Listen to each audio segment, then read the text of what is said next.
नमस्ते. मी रताळ्याची अशी उपवासाची डिश बनवते आहे. आंबट तिखट गोड अशी मी उपवासाची नवरात्र उपवासाची डिश बनवते. रताळ्याची काप करून अशी म्हणजे डिश बनवते. ते साहित्य दाखवते.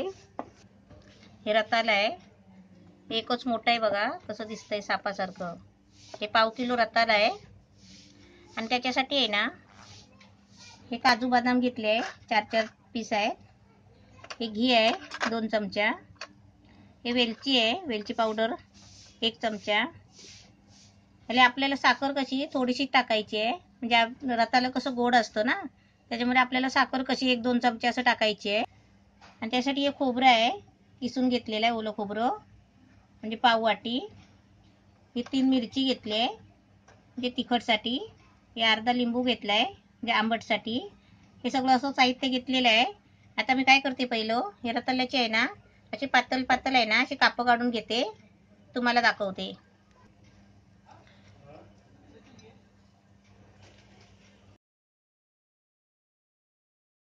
अशी रताळ्याची आहे ना अशी पातळ पातळ कापं करून घ्यायची. आपण काय अशी फोडं केली ना पातळ तरी पण चालतील.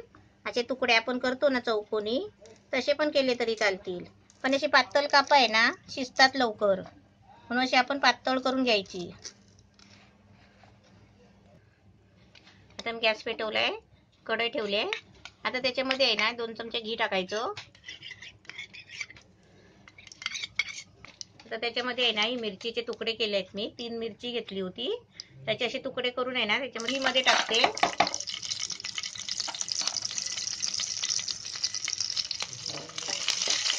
आता याच्यामध्ये आहे ना लगेच ही रताळ्याची कापं केलेली ती टाकायची.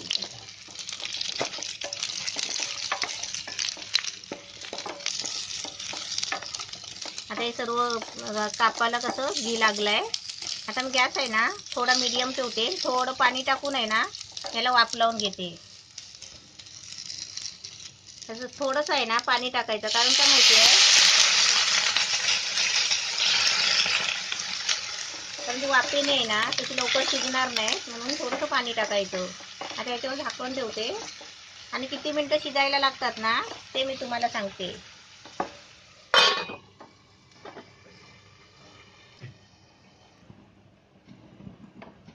वाफ लावायला ठेवली होती थोडं पाणी टाकून. एकदम मस्त झालंय, छान. मीडियम गॅसवर 6-7 मिनिटं झाली आहे. एकदम मस्त शिजले आहेत बघा.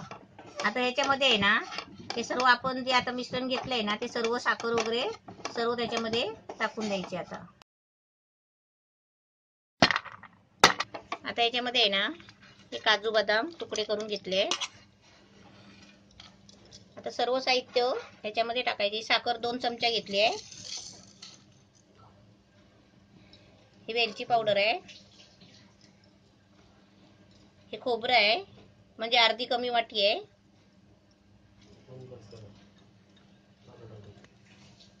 आता त्याच्यामध्ये आहे ना हे अर्ध लिंबू घेतलंय, त्याचा रस काढून घ्यायचा. म्हणजे आंबट तिखट गोड असं मस्तपैकी ही डिश उपवासाची. आता हे सर्व आहे ना मिक्स करायचं.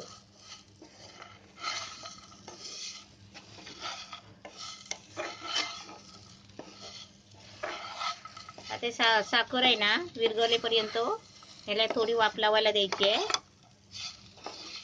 एकदम मीडियम गॅसवर. आता मी थोडं झाकण मारून ठेवते, म्हणजे साखर विरघळेपर्यंत आपली मस्त डिश बनते.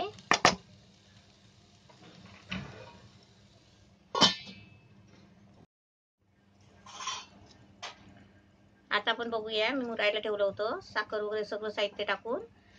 आता त्याला चांगली वाफ लागली काय बघूया. आता आपण खोलून बघूया.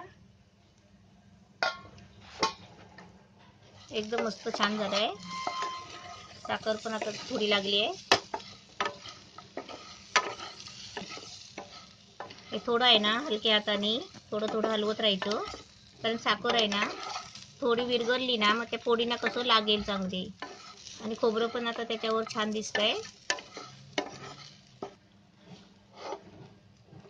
आता याच्यावरती आहे ना थोडं पाणी मारलं ना की साखर कशी लगेच विरघळते.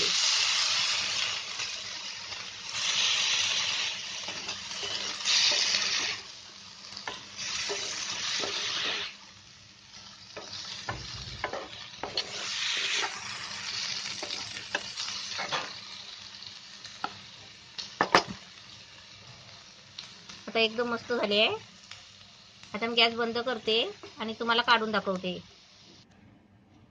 रताळ्याचे पातळ कापटे काढून एकदम मस्त डिश बनवली आहे उपवासाची. आणि नवरात्रीच्या उपवासाला एकदम मस्त चालतात. आणि आषाढी एकादशी असेल ना आणि कोणत्या पण पद्धतीचा उपवास असेल ना तरी पण त्या उपवासाला ही डिश मस्त बनवा आणि अशीच बनवा आणि मस्त खा. असं तुम्ही काही नाव ठेवू शकता. ह्याला रताळ्याची भाजी पण बोलू शकता. कारण ही उपवासाची आहे. एकदम मस्त झालाय. आंबट तिखट गोड छान झालाय. असं तुम्ही पण बनवा.